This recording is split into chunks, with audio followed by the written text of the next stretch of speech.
Welcome back to Gallagher's Shots. It's extra time the week at Newcastle United, and there's been nothing going on at Newcastle United. There's too many international breaks a minute and too many international games, but the Premier League football will be back soon. I'm joined, as always. My name's Miguel Francillette, by the way. You know that. Come on. Jess is here as well. Hello, you all right? Hi, Jess. Are you expecting something more of a calm week compared to what we had last week? Yes, I don't think we could get any more chaotic. So No. Last week was very much against tradition, but we hope you enjoyed it. If you haven't seen it, it's well worth going back to watch the ramblings of Rich Oliver, who is just sensational. Tonight we have sensations all around here. We've got Randall Bell on tonight. He's wearing a cracking shirt, by the way, the long sleeve. Oh, I didn't even notice that. Yeah. He's right. He's making it a very big night, bringing white lines to the party, and he's also famous for a Lynx Africa tweet. How are you coping with that fame? You've appeared on things like keeps coming back. Yeah, the Archbishop of Banterbury. Yeah, it's all like random. You've been mixing in big meme circles these days. We'll be on Lad Bible in no time at all. And speaking of Lad Bible, the man who wrote the book, judging by what he's wearing tonight, Johnny Mounts is here tonight. Hello, pleasure to be here. So fresh from an operation as well. We were saying you've managed to go from like the operating board to this. Oh, look, it's been a rocky road, but look, you know, some of us are made of strong stuff. Right? Is this? It's not like a post-match interview or anything like that. You know, you didn't have to come in. That jacket itself was actually stolen from a doctor. Johnny's on the run. And it's the only way I can get out. It's the only way to let me out. The tag is still around the ankle. He saw himself out. He's due for a lobotomy tomorrow. So hi, Johnny does have a normal job. He makes playlists for a living. Yes, Facts. I agree. Get a proper job, Johnny. I can't talk. I play them. But yes, great to have. Oh God. Oh no. What's happening? What? Now, hang on a second. Oh, God. Good start. Can we get one of them like con things in the? You know when what you it go is, black. right? This is the thing. You what? Sorry. Can you rephrase that, Jess, please? What did you say? Can we get one of them like test card things? To like when your stream went black there. The kid on the chalkboard. Yeah. Just a picture of you. Oh, we'll get one of them made up. I got smited there for disrespecting Spotify there. That's what happens. Oh no! Right, okay, we're back. Have you not put 50p in the meter or something? No, I've got the fire. This is the thing. Me and Jess have the 10-hour fire going, and these lights go. I don't know why that paused. Oh, bloody Java update. Anyway, look. This is a fucking class start to a podcast. Actually, it's just reminded me that I'm going to see my granddad at some point. Oh God, right, okay, all right. Who's chumming in with that? Yeah, it's my VPN. It's my VPN. It's my VPN. When I want to watch when I want to watch the dodgy streams, that's what you stick on to get the BOQ. Christ almighty. Well, here we go. This is how you fill 40 minutes when Newcastle haven't played, by the way. It has been a quiet week, but there's been a few Newcastle players in action. International roundup. This is the bit that you've been waiting for, Jess. Your mate was in action, Jeff Hendrick. It was a masterclass. He managed to lose and get sent off. Yeah, that's literally all that I had to say about this. Yeah, did you see his challenge that he made in order to get the red? No, I didn't, and that's probably better left that way, to be honest. Yeah, I think several Dars across the northeast threw shoes at the TV for one reason or another as Jeff Hendrick went down. Jeff Linton, we'll actually have to start calling him this year because he's going the same way as last year's Linton, to be honest. And Jamal Lewis didn't get through for Northern Ireland. He missed out on the Euros, so we're gutted about that. Randall, what did you make of Northern Ireland's sanitising stations? I didn't see it. I've not watched it. You not see it? Actually, was it the outside thing on the Great North Run when you run through a shower? Yes, I did see I'm not that. saying you had to watch the match to see how the fans got cleansed on the way in. I saw that. I think my favourite tweet throughout the international break was someone who retweeted it saying, "Hi, you've all been baptised. Welcome to Catholicism." Catching them out. It was brilliant. Each to their own, of course. Please don't come down on this video like a ton of bricks. Kraft for Sweden lost in France. It's a very, very exciting schedule that we had. And Fabian shares Switzerland's match was called off because of COVID testing. Not the testing, the people had COVID. He's not got COVID though, although some might say it might be better that he does. Almiron faced Messi, the world's greatest, against Lionel Messi, and that was a 1-1 in their World Cup qualifier. He was then suspended for the Bolivia game, but then he chose to stay with them. Oh, well. Good lad. And well, good lad, or is there something else going on, Johnny? Because you might have seen the reports that Almiron didn't come home on time for Uncle Stevie, and he's saying, "Well, where have you been? Where have you been?" His agent claims that he is ready to leave, and he would have done in the summer. Johnny, can you blame him? No, but I think there's a bit of me that thinks, has he delivered, and has he really delivered in Newcastle? He puts in a lot of effort. You can't fault his effort, but has he delivered? Like when you looked at him in the MLS, and I used to look at the MLS quite a lot, and he was up top with Joseph Martinez, and you were like, these two are on fire. They've got a connection, and Joseph Martinez basically he's a hell of a finisher at that level. Miggy was fantastic at that level. Is he good enough for the Premier League? You'd look at his stats and say, no, he's not. He's played 62 games for Newcastle United. He's got 9 goals and 5 assists. Is that a Premier League player? Is it?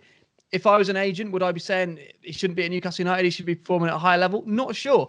I think there's an element of that which is a bit like, I understand the frustration with Newcastle United, as we all do. We're all equally as frustrated. But is he at the point where he can start pushing for the move to, sent into Milan? I don't think so. No, I agree. It did say that some big English clubs were interested. I don't know who in the Premier League is looking at Almiron. So vague, though, isn't it? It is, isn't it? Yeah. Big Premier League clubs. All right then. Yeah, that could be anyone. I don't know. Who classes as a big club now? Who classes as a big that Premier agent's League probably looking at like an old league table. Portsmouth are still in there or something flying high. And he's like, we're thinking of taking him down to the south coast for a very interested club there. But yeah, there's a few. Atletico we're touted about. Do you think that he would be better off going to a European club just so he doesn't have to face us, Jess? Because that would be awful, wouldn't it? Yeah, I wouldn't like to. Like listening to Johnny there, that proper broke my heart because he's just so swinging, he's so likable. You don't want to be mean about him. But I think Johnny did make a really good point. He grafts his arse off. Like he never ever stops when he's on the pitch, but there's nothing at the end to show. Do you know what I mean? So yeah, it's more a case of he's a nice person that people want to do well rather than he's a very good footballer. He smiles all the time, so I'm like, oh, go on. He's a nice guy, so please don't leave. Sorry, can I just say, Jess, Steve Bruce. Jess, I can't work out if we've got the same size bottle and you've just got tiny hands. I've got the big one. Oh yeah, she's not looking about. I didn't even notice that. Yeah. Cheers anyway, Oh yeah, cheers. me and Randall on the squash. There we go, on the red stuff. Oh yeah. Matching drinks all round. I honestly, hang on a minute. I don't know where we're going to be, but this will all come out on the actual thing. Can we all just cheers to the hang on, how do I go in? I'll hopefully be. I don't know where I am. I'm normally in the bottom left. So if you all go to me as if I'm going to go cheers. Just go to the middle. Cheers. Right, God, that's gonna look awful. I don't know what side I'm on. We should have done the one where I put it to the camera and then Johnny goes, "Oh, cheers, mate." Yeah. Well, oh God, no, then we'll be like those guys with the Adidas shoes. But then also we can't do that. But the only problem with that is again that because you've got the big one and I've got the little one, it makes one of us look like a giant. Me.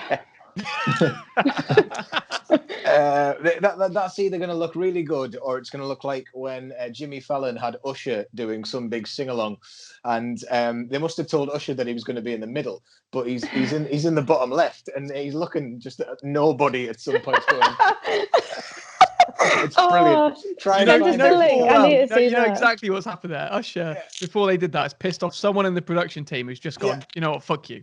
Yeah. We were going to make you right in the middle. You say yeah, I say no, mate. But Randall, I was going to accompany you. I mean, I know that you commented about it being very much the Bruce Wayne now players are going to want to leave. But Johnny makes a good point. You know, the Almiron that we saw when he was with Rafa wasn't scoring goals. Yes, he fitted into a very nice forward triangle of Perez and Rondon. But do you think that this ability is actually his flaws are maybe being exposed by the nature of the Premier League even more now? Maybe, or it's maybe more of a case that he doesn't really want to make an effort now because he joined us when it was Rafa, and I think playing under Rafa's more. He'd want to play better under Rafa than he is than he would under Steve Bruce. I don't think Steve particularly likes him because he keeps dropping him, and I just feel like he's not really arsed anymore. So maybe he's just like, well, I'll just sit it out for now. And if his agent's saying that he wanted to go before the pandemic, then I mean, what does that tell you really? He's just biding his time really for another club to come in. So maybe Steve Bruce has realised that he's doing that and he's purposely not playing him, and maybe he's playing not as good as he wants to be because he knows that he wants away. So it's a difficult one really. So, you know how his agent said if it wasn't for the pandemic he would have been away. What does he mean by that? Because players are still coming and going. It's a weird one. Or? I would say that the pandemic maybe hampered some clubs and how much they wanted to come in for him. Yeah. It's not just more of the fact that nobody really knew what was going to go on with the market because no one knew when the market was going to be or when the season was going to start. So it's like. I think that there were maybe some. I mean, Atletico's been put around since January, and it always keeps rearing its head. So it's probably the one that's least likely to happen. But I guess that we'll maybe get a bit more insight. I know that Chris is going to do a video with Roberto. Sure as hell, if there's a story about Miguel Almiron, Roberto will be on a video quicker than you can say Martinez, to be honest. But that will have a little bit more information. I'm sure we could spend all day on it. But it's agents doing agent things, and unfortunately, this always seems to be the case when you've got someone like that. That's the annoying thing though with that. Like I hate when an agent starts doing that because it makes me dislike the player. Like I know Miggy's not gone out of his way to do anything like that, but as soon as his agent started piping up, it makes you think, well, you don't want to be here anymore, and this is probably why. I'm exactly the same as that. I'm looking forward to George Colkin doing an Athletic interview with him in 10 years' time and saying, I was drinking cans of brown ale when I read the headline that my agent was saying that I wanted to leave Newcastle. I was in the middle of getting a tattoo of Gaza on my back. Old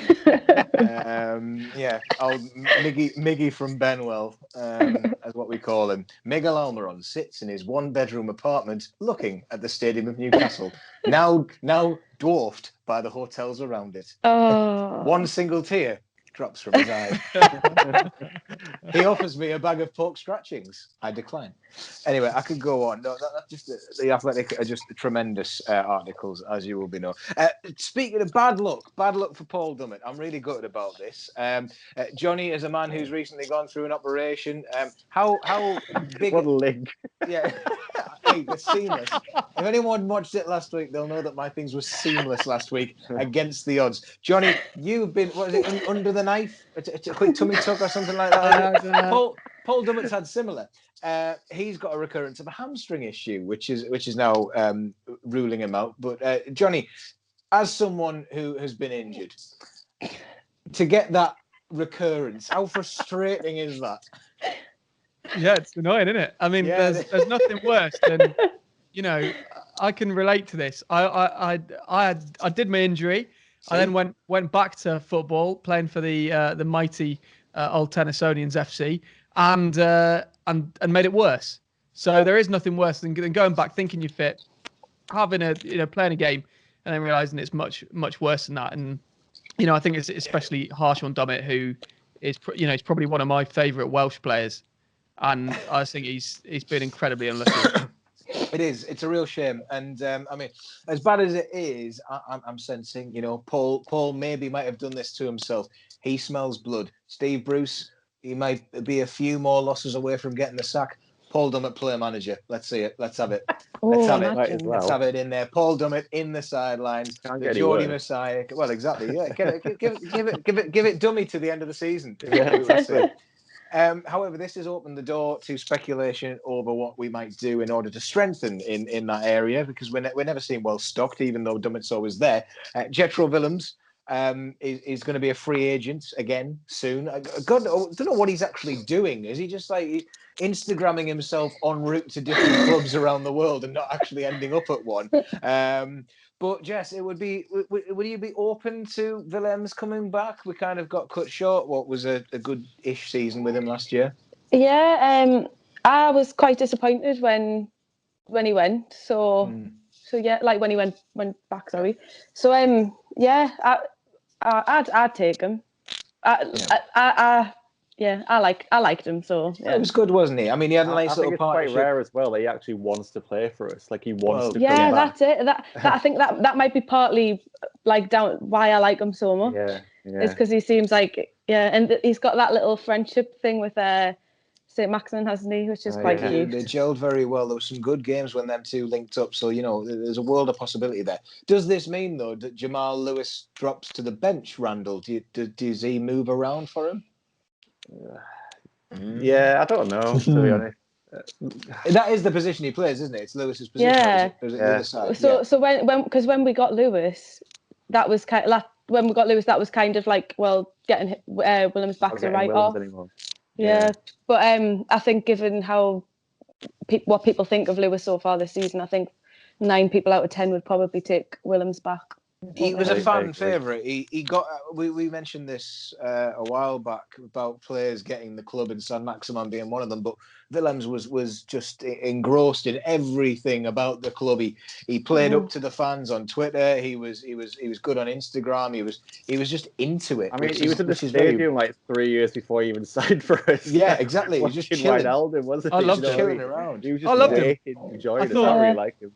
If you get a chance, to have him back, and you have to look at that and say that's going to make life hard for Jamal Lewis. Yeah. If Willems comes back to the club, then yeah, which I think it'd be amazing if that deal gets done. He's a great player, and like you say, he loved it. He bought into the club. He bought into what was going on. Like those are the players that you really want, especially at Newcastle United, like more than any other club, I think. You want that in your players as well, though. You want someone. You don't want Lewis to get complacent, thinking, well, Dummett's injured. I'm not going to have to challenge my place. And we've seen a few slips of concentration this season from him already, which isn't great, given it's his first season. And he's been showing so much promise coming from the relegated Norwich. But a lot of people have had good stuff to say about him. So, a bit of healthy competition never hurt Newcastle. It's always good to be stocked in those areas. And we'll see what happens. I mean, it's mad to think that he actually got injured at the start of this year in that Leicester game, which was on New Year's Day 2020. That was a while back, guys, but it was this year. So much has happened since, and we will see what happens with Willems. In the meantime, we had a game in the Papa John's Trophy, Randall. The best trophy. We got a slice of the action at the Bolton University Stadium. No. The most shocking thing about that is Bolton University. I mean, come on. But look, we lost to Bolton. We hope that the performance can be topped. Oh my God! Is that a joke? Yes, it was. It's not as good as the Cadbury's Heroes ones, I'll give you that. But the interesting thing is this. We mentioned him last week and the week before that as well. This Elliot Anderson is coming through the ranks with his belter haircuts over the front. That's all I know about him. That's all you know about him. Because his picture comes up and all you can do is look at his hair. But he was captaining the team. He scored twice. And I know that Bolton aren't exactly the best opposition, but it seems pretty good that he captained the team and he's 18 years old. Jess, what do you think about taking risks on young strikers? Because it's been a while since Newcastle brought anyone young on from the start. I know we haven't had to because we have been quite all right in positions, but you know, I think back to when Rooney started. I think back to like when youngsters start out, and you think, right, well, a bit of we're saying there about players who want to play for the club. He's a local lad. He'll run through a wall, similar with the Longstaffs. I know it's not as good at the minute, but do you think it's worth a try? Well, you know, so like, you know, when you're applying for a job and it says in the advert you need experience, and you can't get the experience unless you've had a job. Do you know what I mean? And so he's not going to get experience, just like Premier League experience. I mean, he's not going to get it by playing for the under-23s. So I feel maybe not right now, because I don't feel like we're in a position where we're. I think we need to be fielding our strongest 11, which sometimes Bruce obviously doesn't agree with, but we need to be in a position where we're fielding our strongest 11. If we were like definitely safe and we had nothing to play for, nothing to lose kind of thing, I don't see why not.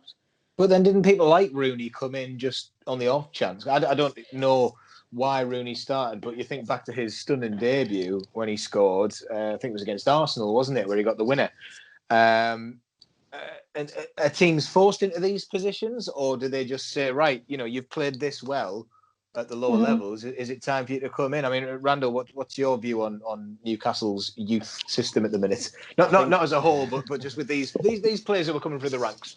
I think it would be obvious for Steve Bruce, if he saw a lad playing that well, to bring them in for the first team. I mean, I think if you look at the likes of Matty Longstaff, I think that was a bit of an accident, really. And like he came on and he did really well, and then like since then he's kind of, I don't know if he's been Steve Bruce or I don't really know, but I just feel like if you're a manager you can tell if a player's good enough to be in the first team, really. And I don't really know if that lad's at that level just yet. So yeah, we'll see what happens. Johnny, do you think that there's a few signs that they're starting to make waves in the younger teams?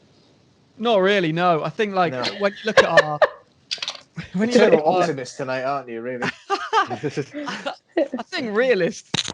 I think when you look at our youth team and the amount of players that have come through, or rather haven't, it shows that there's, and we all know the reasons why. There's a lack of investment there. The facilities aren't good enough. Like, the players aren't coming through. And watching them last night, Elliot Anderson was, sort of a rose among thorns in a lot of ways. Like, his finishes were absolutely fantastic. Like, he looks like he could be a good player. But when you look at, especially strikers that have come through the academy, and we just seem to bleed them. They do quite well, and then they might get a go. They might get subbed on. Like, we've had so many good young strikers back through the years, and they just disappear. Like, they just go. At one point, like, Adam Campbell was there, Adam Armstrong. Yeah. Like, if you go back a few years, it was like Phil Airy who in the youth league was scoring goals for fun. What happened?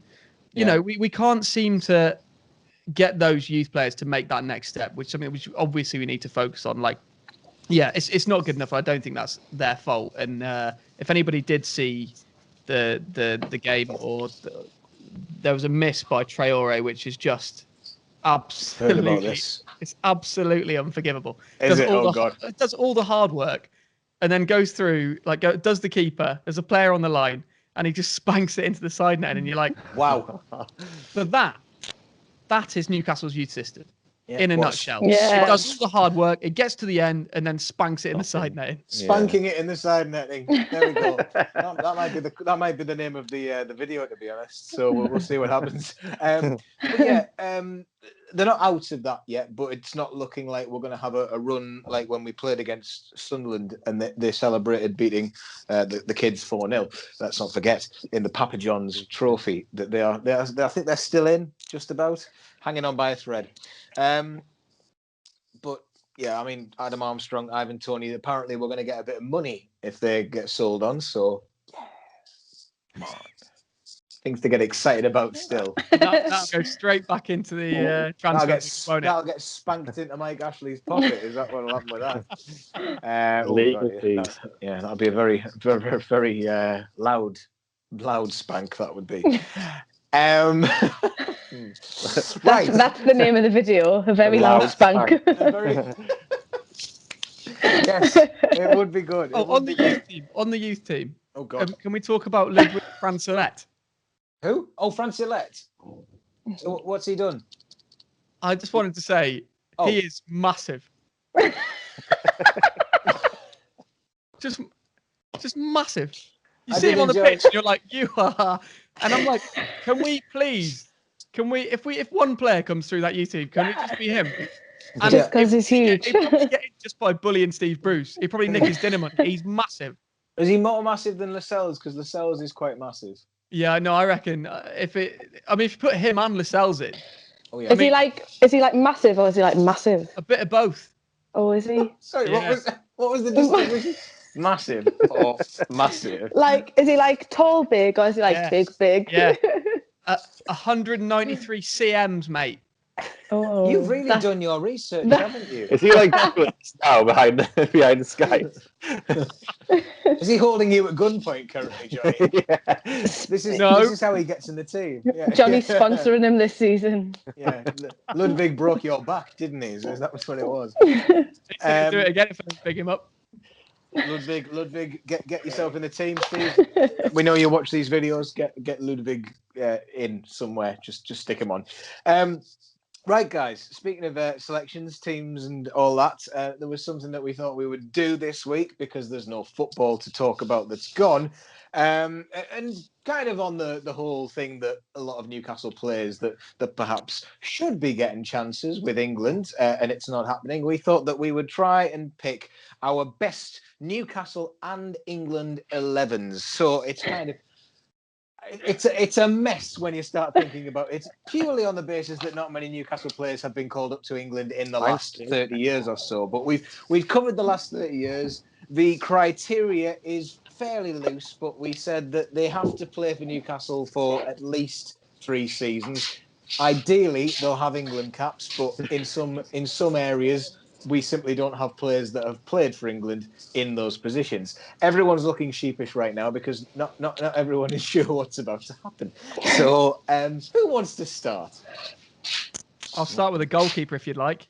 Well, I thought that it'd be best if we maybe just go through and we all name who we've got. A bit like the Match of the Day podcast, but less good.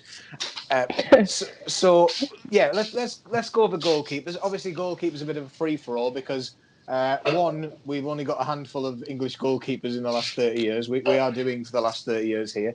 And no goalkeepers got called up to England yet. So, Johnny, go on then. I went back a bit further than 30 years. Oh.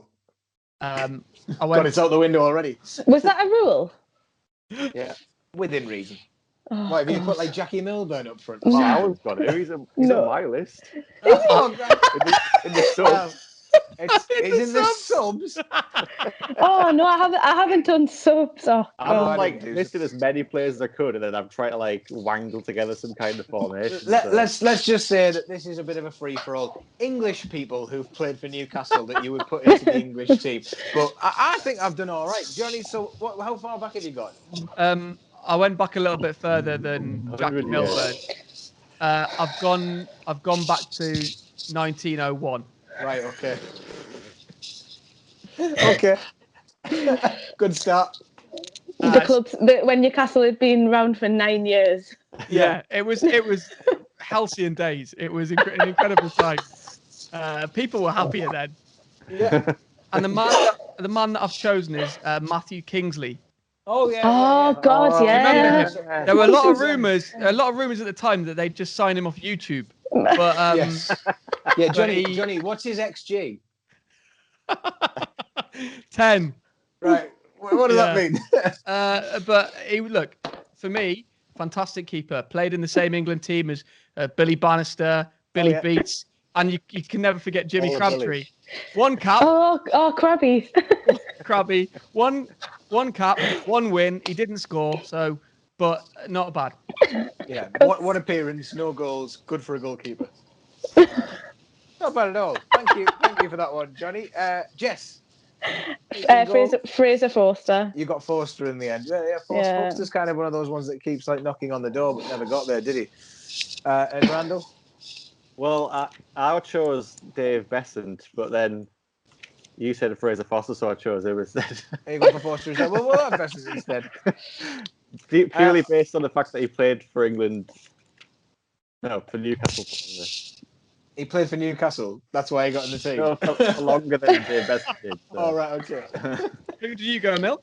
I just went for Steve Harper because he was going to be mine, but because I think that Steve Harper, if it hadn't been for I think that Steve Harper was potentially the second best keeper in England after Seaman, you might say. If it wasn't for Given being so prolific, I mean, you're maybe up against Nigel Martin or something like that. But in terms of English keepers, Steve Harper should have been knocking on the door because he's the best reserve keeper around. And I put Darlow in brackets because I think that really out of them two, you're looking at the only real English options after 1990. Cernacek takes up a big chunk. Dubravka's obviously taken up a lot of the back chunk, Given with the other one, and then it's a kind of a hash between Rob Elliott and Steve Harper and Darlow and Matt Sells and Jack Annick and things like that in the weird in that weird midpoint. So I went for Steve Harper. Now, how did I'm not going to ask who yet, but how did you line up at the back? Because for me, I've gone for a 3 at the back. I've gone 4. You've gone 4? Mm-hmm. Yeah, I went 4. You've both gone for 4. I only went for that, and I'll explain later, but I've gone to 3 centre-backs. So I think we'll just name them as we go. I've got Steve Howie, because he actually made English appearances, and I think he's a solid choice. I think he's part of the entertainers. He's got to be in there. Now, this is the one which was my exception. One season with Newcastle, but arguably one of the best centre-backs we've ever had, Jonathan Woodgate. Did get a cap for England. Yeah. I was actually reading through Wikipedia and I reminded myself of the Marseille games because it said that he had such a brilliant game in the first leg, but then he got injured and then we had no one to stop Drogba in the second leg. So I had a bit of a cry about that. And then Warren Barton, who also made some appearances for England. I think he's decent enough. Defender's not exactly our strong point when it comes to getting England call-ups, because Warren Barton, I think, was one of the only ones that went in there. So that's my 3 at the back. Johnny, God knows where we're going here. Well, a lot of those I agree with. I've got 4, though. I've got 4. So I've got Warren Barton in there. His last cap was against Brazil in '95, right? And I think the reason that's probably his last cap was that he had Juninho and an overlapping Roberto Carlos, which, when you think about it, is just funny. It's just funny. And then I put Steve Howie in there as well, mostly for being an absolute workhorse. And again, because in that team, he had Philippe Albert next to him. And most of the time when Howie looked around to see where Albert was, he was somewhere next to Shearer. So a bit of extra credit for Steve Howie. Jonathan Woodgate as well, I put in there. I mean, there's a load of funny stories about Woodgate. Do you remember do we all know the David Bentley story when he was at Spurs? No, but we want it. Let's have it. David Bentley basically said, "Oh yeah, like pranks happen all the time at Spurs," and he said it in this way that was like really nonchalant. He's like, "I had my car stolen once, but actually the worst thing that happened was somebody shitting in my wash bag, and it was Jonathan Woodgate." I opened it up and there was a big turd inside, and then he sort of nudged it. He goes, "It was a funny time. Funny things would happen every day." Jesus Christ. Oh my God! You say that as if David Bentley's just dropped that in the conversation with you recently. Oh, look, we're always hanging out. He was actually on the operating table next to me. Right. Him and Ludwig. Yeah, back in there, like, you know, he can't stay fit for a week. And then a left back. I went a bit further back again. Oh God. I went back to 1932, which was a good year for the club.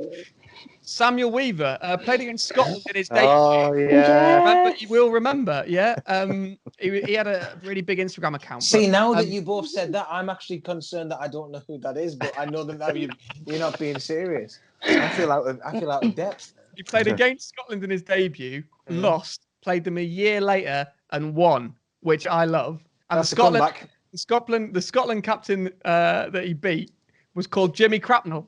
Oh well. Look at this good value we're getting. What's all these facts? Where are they coming from? I've just got a list. I've got a list of names. I think it's research. He's done some research here. Go on, Jess. Who are your names at the back then? If they're not defenders. Warren Barton, Jonathan Woodgate, Sol Campbell. Sol Campbell? Yes.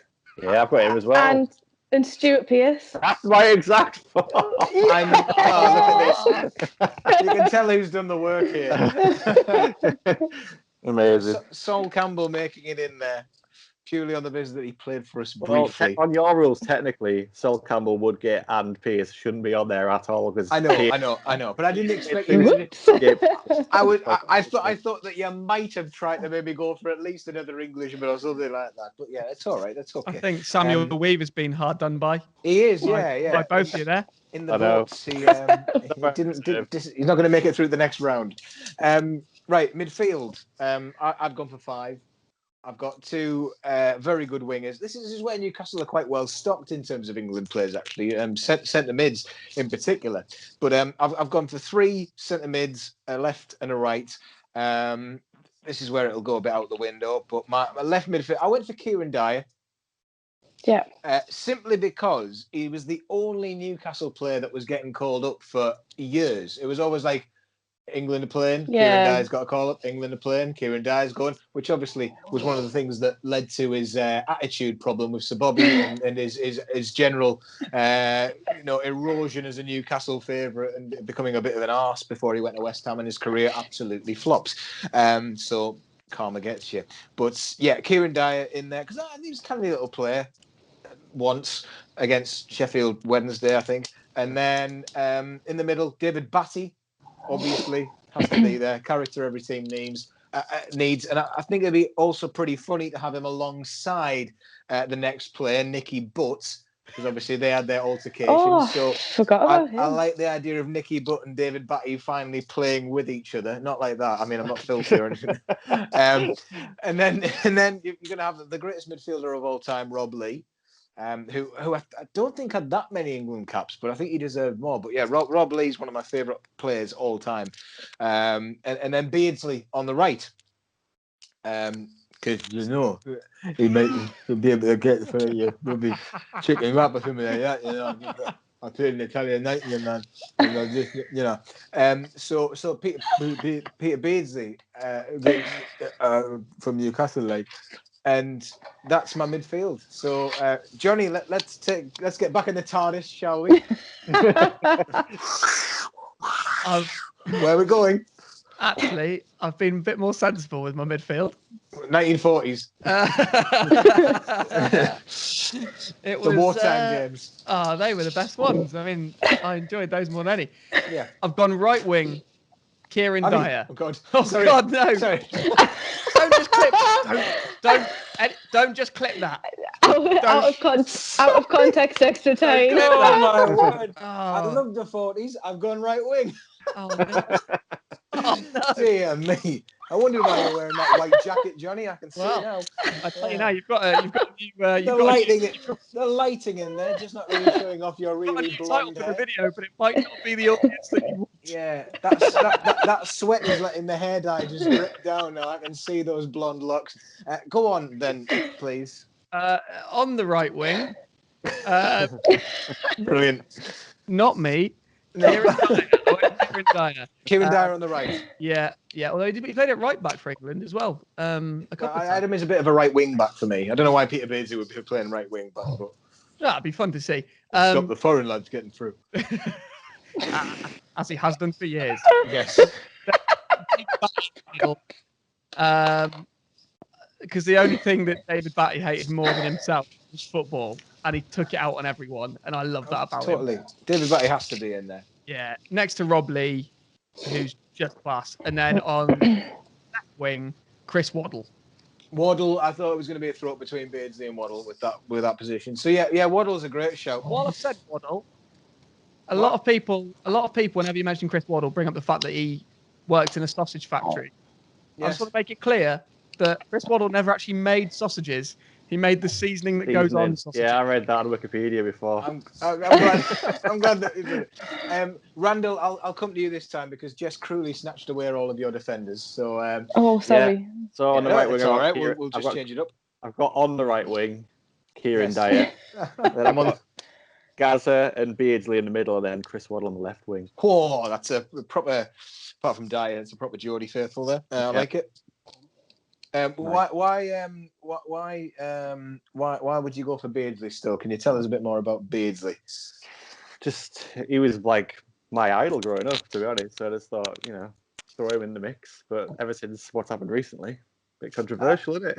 It was fun. I was actually saying about Beardsley. I think that he's kind of like probably the best player we've ever had for England.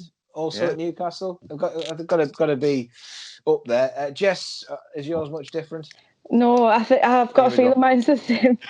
So I've got on the right wing Kieran Dyer. I like how that has to be a specification now. Gaza in the middle with Peter Beardsley and Chris Waddle on the left. Me and Jess have got the exact same team so far. If I'm intrigued to see what your centre forwards are. Right. This is weak. So forgive me for not knowing, but I had to do a lot of looking today of where players actually played. Where did Gaza actually play? He played like a midfielder, didn't he? Yeah. Like wherever he wanted. Yeah. Number 10. I had him and Beardsley as like attacking midfielders. Yeah, okay. Yeah, well, I was going to say I went a bit different with the five in midfield. But yeah, so we all got two up front then. Yeah. This one's. So I don't know. Jess, do you want to start? I'll let you start. Andy Cole and Alan Shearer. Andy Cole, Alan Shearer. Oh. Well, I've got Michael Owen and Alan Shearer. I'm with you, Randall. Owen? I went for Michael Owen as well. I'm sorry. I couldn't do it out of principle. I know. I couldn't do it. Well, I mean, for England though, he was good. For England, that's what I said. Fucking bellend. Little bloody juice drinkers. We'll stick together. Too right, Jess. That's unbelievable. Just went over a rabbit. I said Michael Owen because I wrote down here in England terms. Yeah, great striker. And if I was a little bit older and maybe watched that goal at France '98 going in Times Square with a pint. No, but that's the most memorable England goal I can remember from growing up and stuff. And before we signed him, I was absolutely buzzing that we signed him. But since then, he's an absolute bellend. So Yeah, he'll always have them goals against West Ham and West Brom. That's about it. And of course, 2 against Sunderland. Oh, and the one against Blackburn as well. No. Hey, he's also got our money, so that let's not forget that he's a greedy bugger. Alan Shearer, he'll never go anywhere. But Johnny, what about you? I dread to think, but here we go. I went all the way back to a man called Alan Shearer. Okay, sorry. And another man who was cruelly robbed, really, of a long partnership with him, Les Ferdinand. Ferdinand and Shearer up front, yeah. Ferdinand didn't get that many games for England, did he? No, not really. I think he was robbed. He was robbed with Ferdinand. I mean, he's also robbed of really a decent Newcastle career because, we all know the story. They tried to shift him on and then Shearer got injured and they said, no, actually, we need you. And by that point, the bridge was burned. So, yeah, we were unlucky that we never got to see that because also Les Ferdinand is a lovely man. Just a lovely Ferdinand made it into our lovely lads 11, so I thought that I'd try and change it up with a bastard in there, Michael Owen. But yeah, I think it was funny for Shearer. I thought it's as much as Newcastle fans are obviously very proud of his goal scoring record. I think it's also nice to know that he could do it for international and club level. Yeah. And I think that kind of sums up his ability as a striker. Andy Cole was a funny one because I completely forgot that he retired when he didn't get picked for the 2002 World Cup. Where even though he was height of his career, he completely spat his dummy out and he quit because he didn't get picked to go to Japan in Korea. Did anyone have a manager? No. Yeah. I mean. It's an easy one, isn't there? Steve McLaren. No, I'm joking. I'm joking. Bobby Robson. Yeah, Bobby Robson. You know what? Obviously, Robson has to be the one. Or Keegan. Keegan was there as well. Yeah. Not so good for England, but I was going to say that I think that the one person who I would have maybe liked to have managed Newcastle when he was all right was Hoddle. I always think that Glenn Hoddle would have made a really good Newcastle manager back when he was not Not well. What was it? What was it? Has he done anything wrong? Am I speak? What didn't he say? Not like believe in psychics and all that kind of thing. Yeah, he went a bit off the rails. Wasn't there an altercation with someone in a wheelchair? Yeah. He said he said some. Here we go. Johnny's going to have it. Said some questionable things allegedly. Yes. We'll leave it at that. We'll leave it at that. You're legally covered there, so you're welcome. Thank you, Johnny. I should know. Libel's kind of what's taught on a normal basis. Thank you for your England exercise. Of course, you're welcome to put yours in the comments. We didn't really explore the idea of those who didn't ever get into the England team, but I don't know. Off the top of your head, Jess, is there one player who could have played for England, who played for Newcastle, who you think deserves more of a chance to actually play for England? This isn't including like Carroll, who's actually played for England. Maybe a different. No. I was going to say. I was going to go for. No. I was going to go for Kevin Nolan. Yeah, I was thinking that. Okay. Kevin Nolan. Well, for Bolton to Newcastle as well, in particular, he was great and he was banging them in. So it would have been. He would have been a good old fashioned. Wasn't that around the era of like Beckham and all them? So he wouldn't. Well, have seen yeah. That's what I was thinking. Like maybe if this person had been around at a different time or whatever. But it's true. No. It's true. Came through at the time of Lampard and everything else, and it's not great. But it'd be like seeing Andy Johnson in the England shirt, which just doesn't look right. Johnny, did you have anyone who you might say could maybe get? I mean, it's going to be someone from the 70s, isn't it? Yeah, I mean, I think I agree with Nolan. I think Nolan was one that immediately came to my mind. I can't believe that he never ever got an England cap. Like that is bizarre to me. Yeah. But to be honest, I think it's been a hard argument for us to make that some of our players should be. Maybe there was a point in time where Stephen Taylor got called up.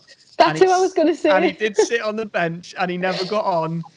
But there was a time where I saw him in an England kit though. He was lined up. Did he not play? No. Was it not like under 21s or something? Yeah, I mean that was the thing. But in the under 21s, he was so good. He was He played like centre defensive midfield for the under 21s and was brilliant in a brilliant team and did his job perfectly. And then it just seemed that in that role he was absolutely perfect. But in centre back, you don't want him as the last line of defence because who knows where his head is even now. He gets mentioned every week. He's in I think he's in India, in the Indian Super League. He's back. He gets a mention every single week. I wonder so iconic. Yeah. I wonder if he's enjoying himself.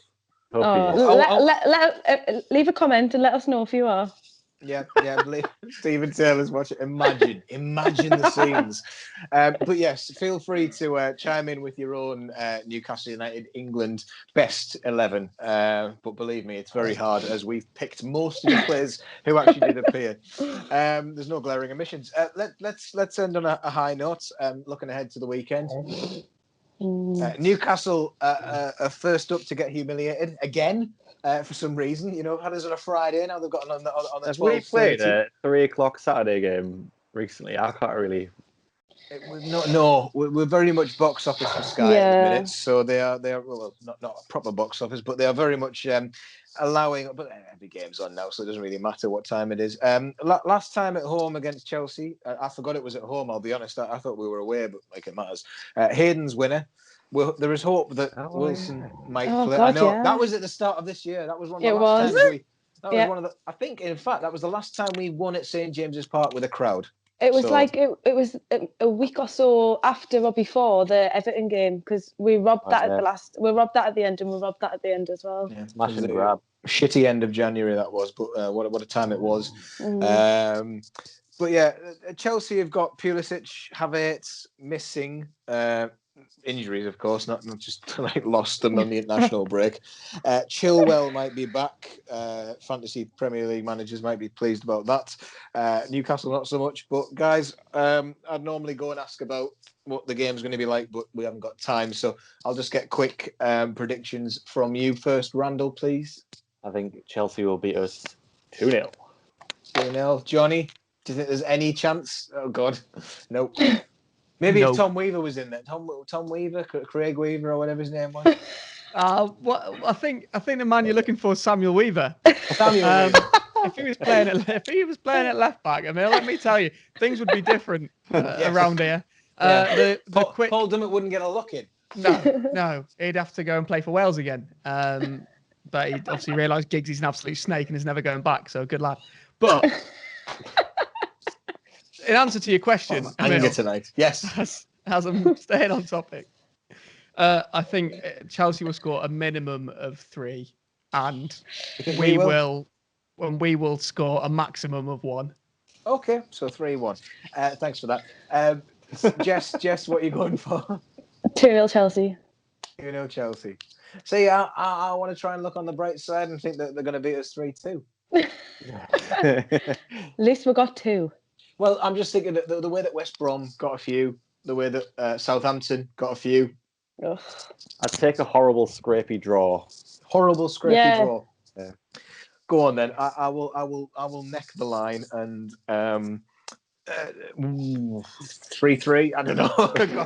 God knows what it's going to be like. It's Saturday dinner time, so you just get it out the way, and then it can't ruin your weekend. It's over and done with. Yeah, exactly. Ruin your weekend before it's even started. You don't have to dread it being like bloody 6 o'clock on a Sunday or whatever it is. It's over and done with. We'll get beat, get it over and done with. Have a nice weekend. Yeah, well, there's going to be match previews aplenty on the way prior to that. So keep watching videos on Gallagher Shot, subscribe and everything. I think myself and Jess are going to be there after the game. So God knows what's going to happen. That's not just like right on the TV or anything. No, we'll be doing an instant reaction to that. So that'll be fun. Hey, you never know, Jess. If we meet again on this chat and it is absolutely glorious, it'll be fantastic and a nice surprise. See. But yeah, maybe Samuel Weaver might get the winner on. Have I got his name wrong again? I've got it right. You got it right that time. Yeah. But Bring back the 1930s. See, not again. No, Johnny. No. I'm gonna have a field. Life was simpler then. Bring back the 1930s. I love the 40s. I'm on the right wing. It's sounding like one of Mosley's lot or something. We're going to have to do a no context account. No context. No context, Johnny. You have to believe me. Right. Thank you very much, Johnny. Thank you very much, Randall. Thanks for bringing that glorious shirt as well, and that glorious white jacket. Sorry, not to feel anyone to leave left out there. Feel left out there. Jess, I will see you after Chelsea.